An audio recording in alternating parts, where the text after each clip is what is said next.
জুলাই অভ্যুত্থানের পরে আমাদের সফলতা কি? ব্যর্থতা কি? কিভাবে বৈষম্যটা নিরসন হবে? শিক্ষার্থীরা সেই পর্যায়ে আলোচনা থেকে ক্ষমতার মসনদ নেয়া, দায়িত্ব নেয়া, সেলিব্রিটি বনে যাওয়া, এই ধরনের যে অপতৎপরতায় তারা লিপ্ত ছিল, যার পরিণতি হামলা, মিডিয়া কর্মী, একদল গালিবাজ তারা এই সুফলটা পেয়েছে। সাধারণ মানুষ হবে এই ধরনের গালিবাজ প্রজন্ম থেকে আমাদেরকে ঐক্যবদ্ধ হইতে হবে এই ধরনের গালিবাজ অ্যাক্টিভিস্ট থেকে, এই ধরনের গালিবাজ সাংবাদিক থেকে, পলিটিক্যাল নেতা থেকে, মানুষের চরিত্র ভীতি, হুমকি, ভালোবাসা দিয়ে অর্জন করা, মানুষের মন জয় করার যে জায়গা, যে আকুতি শেখ মুজিবুর রহমান দেশে আসার পরে রাষ্ট্রটাকে গড়ার জন্য বহুমুখী চেষ্টা চালিয়েছে।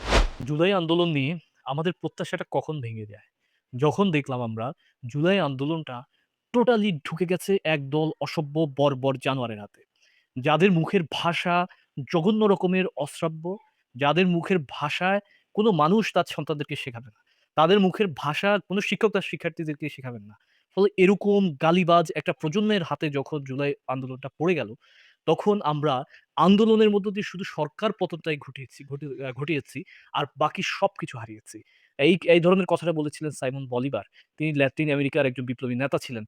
লাতিন আমেরিকার বিপ্লবী আন্দোলনে গুরুত্বপূর্ণ ভূমিকা রেখেছেন এবং সেখানে উনি বলেছিলেন খুব দুঃখ করে একটা সময় এসে যে, "আমরা শুধু স্বাধীনতাটাই পেয়েছি আর বাকি সবকিছু হারিয়েছি।"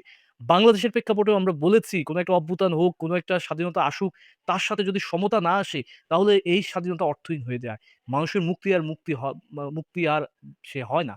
ফলে জুলাই অভ্যুত্থানের মধ্য দিয়ে যে বৈষম্য নিরসনের আকাঙ্খা মানুষের মধ্যে তৈরি হয়েছিল, সেখান থেকে ছাত্র, শ্রমিক, কৃষক একযোগে রাজপথে নেমে এসেছিল। বিশেষ করে ঢাকা শহরে শ্রমিক এবং এখানকার মধ্যবিত্তদের একটা বিরাট অংশ। তারা চেয়েছিল এখানে একটা সমতা অর্থাৎ বৈষম্যটা নিরসন হবে, চাকরির ক্ষেত্রে বৈষম্য নিরসন হবে, আয় বৈষম্য নিরসন হবে এবং যে মুদ্রাস্ফীতি সেটা নিরসন হবে। কিন্তু আন্দোলন সফল হওয়ার সাথে একদল বাটপার এবং একদল ধোঁকাবাজের হাতে আন্দোলনের যেই সুফল সেটা চলে গেছে। ফলে তারা এখন যেই নারীরা এই আন্দোলনের গুরুত্বপূর্ণ পার্ট ছিল, সেই নারীদেরকে তারা এখন গালিগালাজ করছে, তুচ্ছ-তাচ্ছিল্য করছে। এমন অশ্লীল শব্দ ব্যবহার করে না, যারা এই জুলাই বা এই বিষয়গুলো নিয়ে তারা চিন্তার বিরুদ্ধে কথা বলে। ফলে জুলাই আন্দোলন আমাদের মর্যাদাকে নষ্ট করে ফেলেছে। জুলাই আন্দোলনের কথা বলে মর্যাদা নষ্টকারী একটা শ্রেণীর উদ্ভব ঘটেছে। এ শ্রেণীকে মানুষ আগে দেখে নাই। জুলাই আন্দোলনের কথা বলে মুক্তিযুদ্ধকে খাটো করার যে মানসিকতা, সেই মানসিকতা সম্পন্ন একদল বুদ্ধিজীবী, যে পোশাকি বুদ্ধিজীবী তাদের জন্ম নিয়েছে।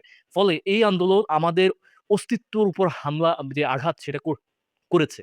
এটার সুফল আমরা পাইনি। এটার সুফল পেয়েছে একদল চাটুকার, আমলা, মিডিয়া কর্মী, একদল গালিবাজ তারা এই সুফলটা পেয়েছে। সাধারণ মানুষ আমরা সেটা পাইনি। ফলে আমাদেরকে ঐক্যবদ্ধ হইতে হবে এই ধরনের গালিবাজ প্রজন্ম থেকে। আমাদেরকে ঐক্যবদ্ধ হইতে হবে এই ধরনের গালিবাজ অ্যাক্টিভিস্ট থেকে, এই ধরনের গালিবাজ সাংবাদিক থেকে, পলিটিক্যাল নেতা থেকে। মানুষের চরিত্রের মানটা উন্নত করে রাজনীতিবিদরা। কিন্তু জুলাই আন্দোলনের পর যে রাজনীতিবিদরা এখানে এসেছেন, দায়িত্বে পেয়েছেন, তারা আমাদেরকে দেখিয়েছেন ভয়, ভীতি, হুমকি। ভালোবাসা দিয়ে অর্জন করা, মানুষের মন জয় করার যে জায়গা, যে আকুতি সেটা তারা করেন নাই। ১৯৭২ সালে যে শেখ মুজিবুর রহমান দেশে আসার পরে রাষ্ট্রটাকে গড়ার জন্য বহুমুখী চেষ্টা চালিয়েছেন। সেটা সফল হয়েছেন, ব্যর্থ হয়েছেন। ১০০ টা কাজ করেছেন, ৮০ টায় সফল হয়েছেন, ২০ টায় ব্যর্থ হয়েছেন। ব্যর্থতা নিয়েই গল্প হচ্ছে। জুলাই অভ্যুত্থানের পরে আমাদের সফলতা কি? ব্যর্থতা কি? কিভাবে বৈষম্যটা নিরসন হবে? শিক্ষার্থীরা সেই পর্যায়ে আলোচনা থেকে ক্ষমতার মসনদ নেয়া, দায়িত্ব নেয়া, সেলিব্রিটি বনে যাওয়া, এই ধরনের যে অপতৎপরতায় তারা লিপ্ত ছিল, যার পরিণতি আমরা এখন দেখতে পাচ্ছি। প্রায় অভ্যুত্থানের ২ বছর পরে এসে এখন আমাদের বলতে হচ্ছে জুলাই সিডিআই এবং এটা খুবই ভয়াবহ রকমের প্রাসঙ্গিক হয়ে দেখা দিয়েছে। এখন আমাদেরকে দেখা দিয়েছে ভয়াবহভাবে আমরা দেখতে পাচ্ছি যে আসলেই জুলাই অভ্যুত্থান এটা একটা meticulous ডিজাইনই হয়েছে। এখানে এর সাথে দেশি বিদেশি যে বিভিন্ন মাফিয়া গোষ্ঠী, বিভিন্ন স্বার্থান্বেষী গোষ্ঠী তারা যুক্ত হয়ে পড়েছে। ফলে জুলাই নিয়ে যেই সংশয়ের জায়গা সেটা আরো বেশি ঘনীভূত হচ্ছে এবং সেটা আরো বেশি প্রাণ পাচ্ছে। এই সংশয়টা প্রাণ পাচ্ছে। ফলে আমরা মনে করছি যারা সচেতন নাগরিক সমাজ তারা আগে এই গালিবাজদের হাত থেকে যেকোনো অভ্যুত্থানের যে প্রাণ সেটাকে ফেরাতে হবে। এই গালিবাজদের হাত থেকে অভ্যুত্থানের যে প্রাণশক্তি সেটা জনগণের হাতে ফিরিয়ে দিতে হবে। তাহলেই প্রজন্ম বাঁচবে, সমাজটা বাঁচবে, দেশটা রক্ষা হবে। নয়তো সেই আমাদের দালালি করতেই আমাদের জীবনটাকে যাপন করতে হবে। আপনারা যারা দেখলেন সকলকে ধন্যবাদ।